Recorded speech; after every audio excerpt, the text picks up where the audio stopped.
So we're here for Weekend Wellbeing on the Weekend Wind Down Show. I'm Nathan Thomas, and I'm joined today, as ever, by Karen Ferguson from the Maven Club. Hello, Karen. Good to see you again. Hi Nathan, great to see you.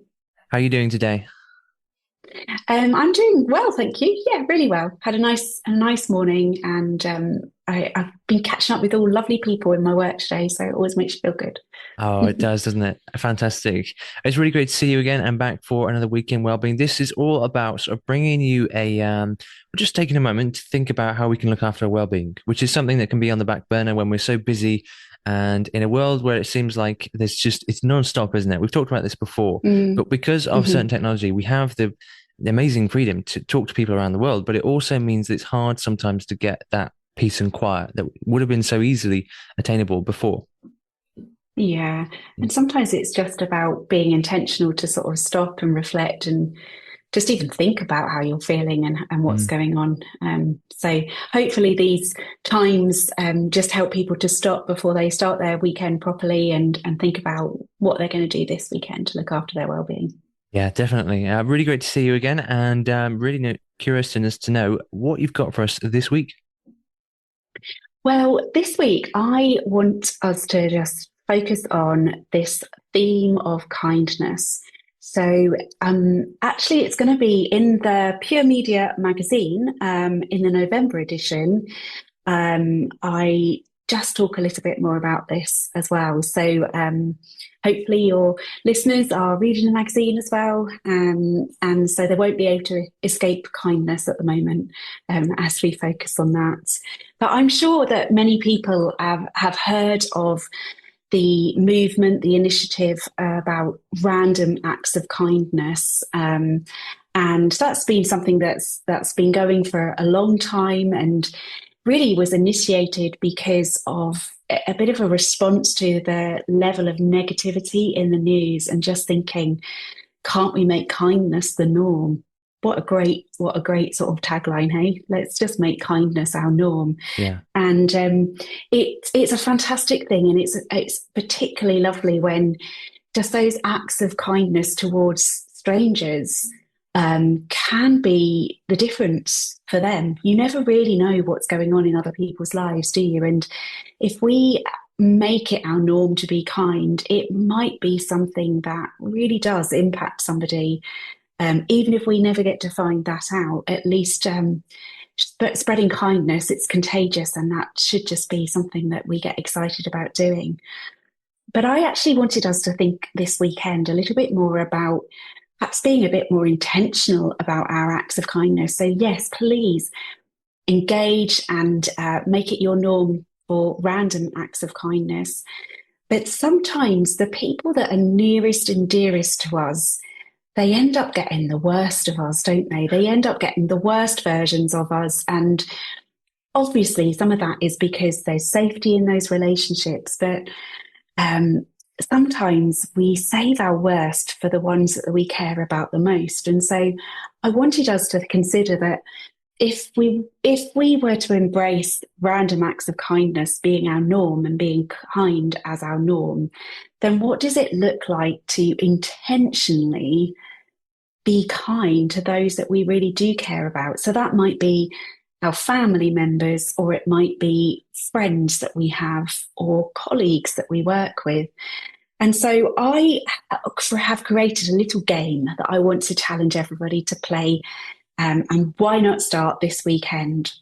So I would like you to think. I'm going to put it in your context, Nathan. So you've got four other members of your family that you live with. So I would suggest that you get some little post-it notes and you write each name of each family member on a post-it, and then you just fold that up, maybe pop that into a hat or a glass or something like that. And then on other post-it notes, you put four acts of kindness. So you might put on one, make a cup of tea for somebody, or you might decide to write a nice note to somebody, or perhaps do a chore for them, or buy them a nice cake or make a cake, whatever it might be. But you would write a few different things on a post-it. And then you'd go and you'd pick out the first name of the hat, and then you'd pick out an act of kindness and you'd pair that up, and you make it your task that weekend to do it. So you pull your dabs out and it says, make a cup of tea. And at some point over the weekend, you just make him a cup of tea just out of kindness. Or maybe you've got one that it's do a chore and you get a brother's name and they were meant to clean the bathrooms, but you do it for them as an act of kindness. What a fun pick and mix game that you can take to all sorts of extreme levels. But won't that really bless people that you care about if you were to do that? So for others, it might be that they want to do that in a friendship way, or they might want to do it with their colleagues. But the principle is super simple. So my challenge this weekend is for that pairing game of kindness. Just really simple, easy to achieve, things that you can do. So probably not, build a house or something like that you probably won't achieve in a weekend. But some of these simple things that are just acts of kindness, and be really intentional about going after the people that you really care about and start to have some fun being kind. That's a really good top tip, I think, and something we can easily all put into place. I mean, being kind. I mean, really, as you say, it should just come naturally. It should be something that is just a part of our everyday lives. But sometimes we can actually, I suppose, do something kind more deliberately. We can plan for something kind, and something that requires a bit more preparation, perhaps. A bigger act of kindness, if you will, and I love that idea of just putting out some post-its, something that will remind you to carry out some sort of act of kindness, something simple. Making a cup of tea, honestly, has such benefits. It's hard to measure a cup of tea. So yeah, that's really good. Yeah, it's nice and achievable, and it can be fun at the same time. It doesn't have to cost any money, but isn't it great just to think that you're going to be intentional about being kind to those that you care about? And the more that we practice these things, the more those become our natural habits. So it becomes easier to do it. I genuinely don't think that anyone is deliberately unkind. It's just that we sometimes forget to be kind because we're so busy. So it's good. It's really good to make it a decision to be kind to those you care about. Very true. And then when it comes to anything really, if you when you commit time to something or commit brain power to something, it's more likely to happen, isn't it? If you just think, well, I'll get to it when I get to it, it's not as likely to happen. So in this case, actually thinking, okay, I'm going to actually deliberately pursue an act of kindness.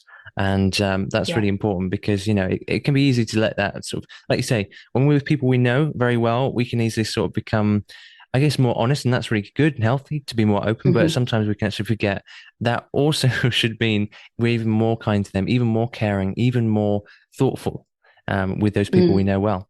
So yeah, thank you so much, Karen, for joining us today and bringing us this great, great little thing we can all try. And we'd love to hear how you get on with this, pursuing a more deliberate act of kindness. Maybe you want post-it notes. Maybe there's something else. Maybe you've got like a big chalkboard. You can write something on it. I don't know. Whatever works for you. Thank you so much, Karen. Good to see you again. Thanks, Nathan. Bye. Rated 5 stars by Sorted Magazine's film critic, Pure 247 takes you behind the scenes of the birth of a global Christian radio station. Andy B will have you laughing and crying as you discover what it takes to create ministry that matters in this inspiring tale of perseverance, honesty and vulnerability. Buckle up and get ready for a story that's uplifting as it is entertaining. Behind the microphone, they face bankruptcy, eviction, and 2 life-changing surgeries. Can they make it? Will they make it?